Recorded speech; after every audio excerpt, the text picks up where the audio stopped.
Buenos días.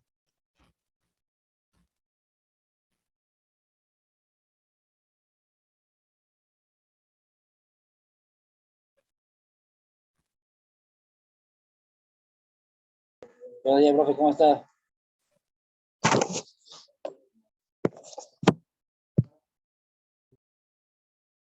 Bueno, el día de hoy, con esta actividad síncrona, es para explicarles lo que es el segundo corte y las actividades que debes realizar en este segundo corte. Esta actividad va a ser grabada para luego ser incorporada y montada en el aula virtual. En este segundo corte tienen dos actividades. La primera es un foro. En este foro se debe responder o participar en relación a las siguientes preguntas.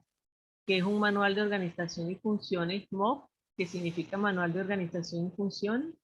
Explica la estructura de un manual de organización y funciones y las ventajas y la utilidad, perdón, de los manuales de organización y funciones. La fecha tope de entrega para este foro es el 4 de junio del 2022. Y la segunda actividad de este segundo corte es realizar un mapa conceptual. No, perdón, ese es el primer corte. Segundo corte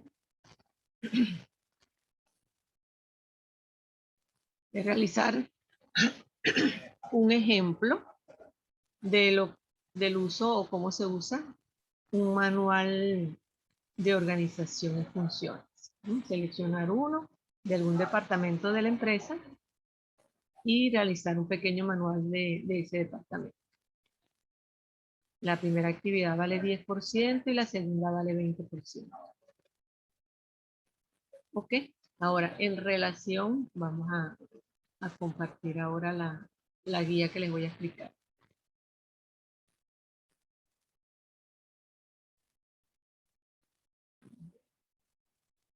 Ok. El tema que quería explicarles es relacionado con la cibernética, que es el tema de la primera actividad de esta unidad. Y comenzar por lo que es la cibernética y la relación o la importancia que tiene la cibernética en lo que es la teoría general del sistema o los sistemas. Entonces, la cibernética estudia lo que es el comportamiento de los sistemas en cuanto al control y la comunicación con el medio. Todos los sistemas que tienen que relación con el control y la comunicación tienen cierta relación con lo que es el estudio de la cibernética.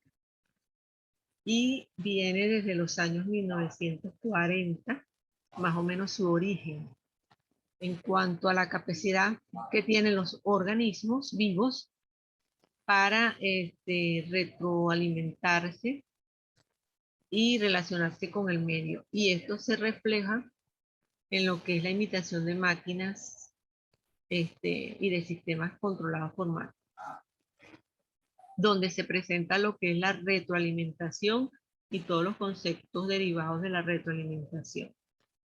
Cuando hablamos de cibernética, normalmente se habla de ese flujo de información que rodea el entorno del sistema y que hace que este sistema se controle.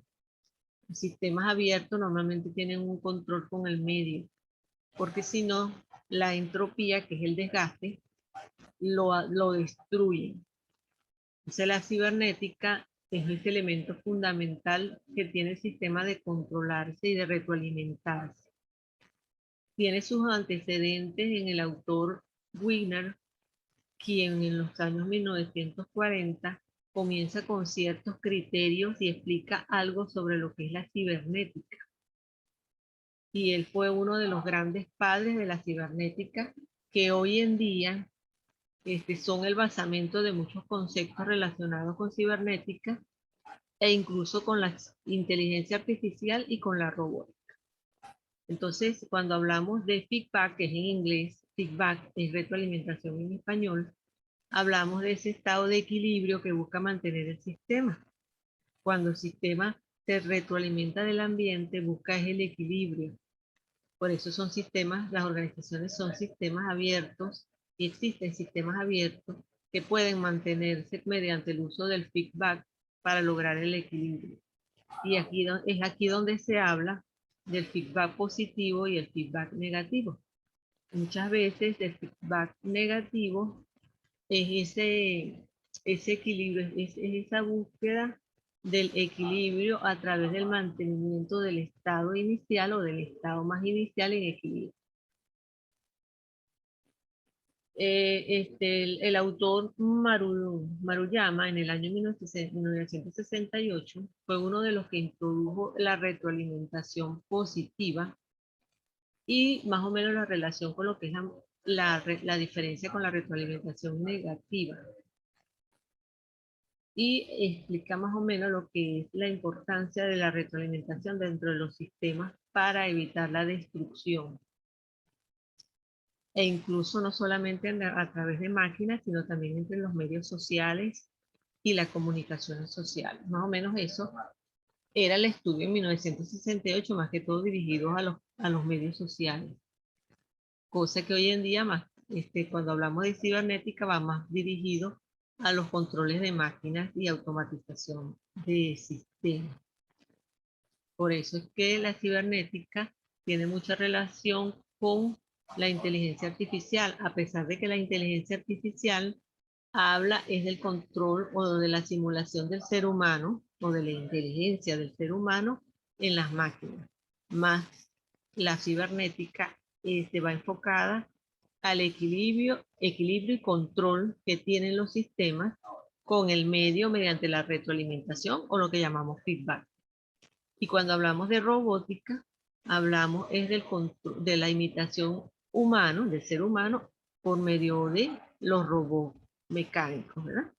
O de los sentidos del ser humano mediante la robótica. Entonces aquí nos podemos dar cuenta que la cibernética no es un concepto de ahorita, sino es un concepto que tiene un antecedente que a través de los años ha ido evolucionando. Y es así entonces como podemos hablar de 1948 con el autor original Norbert Wiener, que es el que hace el primer concepto de lo que es cibernética y aborda problemas de control y de comunicación entre animales, o sea, hablando de animales y de la máquina. E incluso en la Segunda Guerra Mundial entran los conceptos también mediante el mecanismo de control de artillería antiaérea para esa época, para lo que es la Segunda Guerra Mundial. Entonces, fíjense, esto es muy importante en el área de nosotros de los sistemas y de la ingeniería de sistemas, porque nos ayuda a entender los antecedentes de la historia, nos ayuda a entender conceptos actuales para el manejo de lo que es la cibernética. Entonces, este término viene entonces a referirse más que todo a la comunicación, control y regulación de funciones en los sistemas, mediante el uso muy importante de lo que llamamos entropía, que es el desgaste de los sistemas, y la posible retroalimentación que ellos puedan tener con el medio para autorregularse. ¿Okay? Como por ejemplo el ser humano. El ser humano busca mantener un equilibrio con el medio ambiente y constantemente estamos en retroalimentación con el medio para mantenernos en equilibrio. Entonces la cibernética tiene mucha relación también con las estadísticas, las probabilidades, aunque son ciencias que la complementan, ¿okay? Como tal. Entonces, en estas actividades que ustedes van a realizar, tienen relación todo lo que son los procedimientos de los sistemas para poder mantenerse lo que es la regulación, ¿verdad? Y los sistemas como tal tienen que estar autorregulados. Los procedimientos en las empresas deben estar controlados autorregulados y en equilibrio para poder mantenerse en constante adaptación. Si las empresas pierden el equilibrio, si las empresas no se mantienen, pueden desequilibrarse. Los procedimientos deben mantenerse. Una de las actividades que tienen que hacer en este corte es el desarrollo de un manual. Esa es la segunda actividad. ¿Cómo van a desarrollar eso? Bueno, todo sistema debe tener una documentación. Normalmente en las empresas se hacen manuales para estudiar el sistema como tal. La idea de este segundo corte también en esta actividad es que ustedes aprendan cuáles son los conceptos básicos para hacer un manual, para que este manual pueda ser entregado a la organización y ese manual pueda llevar una serie de instrucciones que permitan que cualquier persona que ingrese a la organización tenga un documento de cómo guiarse. ¿Ok? Entonces, en esa documentación, ¿ustedes qué van a tomar en cuenta? Van a tomar en cuenta normas referentes al desarrollo de un sistema, puede ser como por ejemplo, cómo se opera el sistema, cómo se instala. ¿Okay? Por ejemplo, en el caso de ser un manual de sistema que más que todo dirigido al funcionamiento del sistema como tal y a los procedimientos de ese sistema. Más sin embargo, pueden también hacer un manual de alguna estructura de la organización, un procedimiento, por ejemplo, de producción, donde se indica en el manual cómo se hace el procedimiento de producción. Fíjense que existen diferentes tipos de documentos que pueden ser entregados a una estructura organizativa, que es de sistemas administrativos.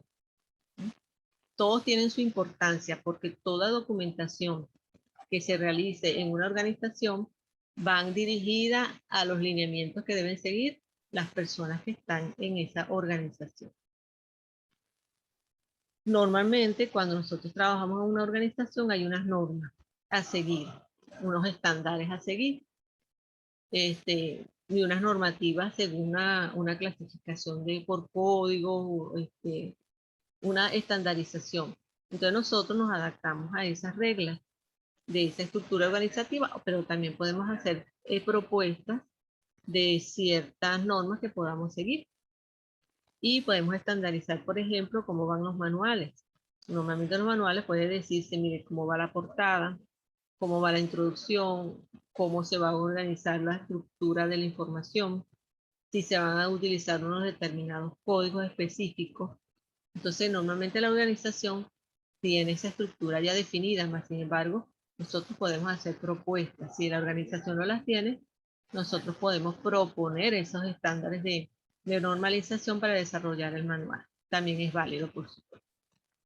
Entonces, cuando desarrollamos un manual, muchas veces la redacción debe ser concreta, debe tener un preciso los términos que se van a utilizar, no deben ser párrafos tan extensos porque cansa a la persona que va a leer el manual, deben ser cortos, concisos, utilizar cierta estructura en los títulos, en los subtítulos, tener especificar ciertos procedimientos y destacarlos, que es lo que realmente nosotros queremos hacerle llegar al lector de ese manual. Aunque podemos hasta incluso hacer referencia a los números, ordenar bien la información de tal manera de que capte la atención de nuestro lector. Y bueno, aquí tenemos también manuales administrativos, normalmente el nombre del sistema, el nombre de los encargados de ese sistema, si va dirigido, por ejemplo, al departamento de producción, si va dirigido al departamento de contabilidad, plantear la situación, ¿okay? Describir bien los procesos, describir cuál es el objetivo de nuestro sistema, cuál es el objetivo del desarrollo del manual que se está desarrollando. Y bueno, aquí tenemos unos ejemplos. De todas maneras, este material lo pueden conseguir o esta guía la pueden descargar de la unidad de la unidad de lectura del aula virtual. Aquí tenemos, por ejemplo, una estructura del nombre del documento, el módulo que vamos a describir, los usuarios que van a manejar ese proceso y el origen del documento. Este es un ejemplo. Ok, pero es un ejemplo para que ustedes puedan observar cómo se realiza más. Cuando hagan la propuesta, ustedes el ejemplo que ustedes van a desarrollar, ustedes van a colocar la estructura que ustedes van a proponer o que van a usar en la organización, si es dirigida a una organización. Entonces, bueno, también se debe explicar las fases, si es un manual de sistema, explicar las fases del sistema, los requerimientos del sistema y el proceso de cómo se maneja el sistema. Entonces, esto es un ejemplo. También existe el manual de sistema, también existe el manual de usuario. Un manual de usuario va más que todo dirigido a conocer el sistema por el usuario, para aprenderlo a manejar. ¿Ok? Muchas veces se utilizan estos manuales para que cuando existan personas nuevas en que ingresen a la empresa, tengan de dónde tener basamento del conocimiento de cómo funcionan los sistemas dentro de la estructura organizativa. Bueno, solamente está Oscar. Si tienes alguna pregunta, Oscar, de la actividad que les mandé al segundo corte y de alguna pregunta sobre el desarrollo de la actividad. Bueno, profe, ahorita de momento no tengo ninguna ¿Tú eres, duda. tú eres del sistema internacional o el nacional? Nacional, profe, de San Cristóbal. Ah, de San Cristóbal, así, porque tengo unos alumnos de internacional también. Ok, ¿estás claro entonces la información que vas a desarrollar? Sí, profe, está claro. Igual, bueno, Perfecto. está grabado, igual puedo llegar a mirar 1, 2, 3, 4 veces hasta que la entienda. Sí, por eso que lo grabo, porque sé que hay veces que hay estudiantes que no pueden ingresar quizás por la hora, a lo mejor están en otras actividades, entonces ahorita lo voy a cargar en la plataforma para que lo puedan revisar. Ok, Bueno, profe. Oscar, gracias por tu asistencia, gracias por estar aquí y bueno, cualquier cosa nos comunicamos por la zona de dudas del aula virtual. Ok, profe, gracias a usted por su tiempo y por la explicación. Hasta una próxima oportunidad. Para la próxima, profe.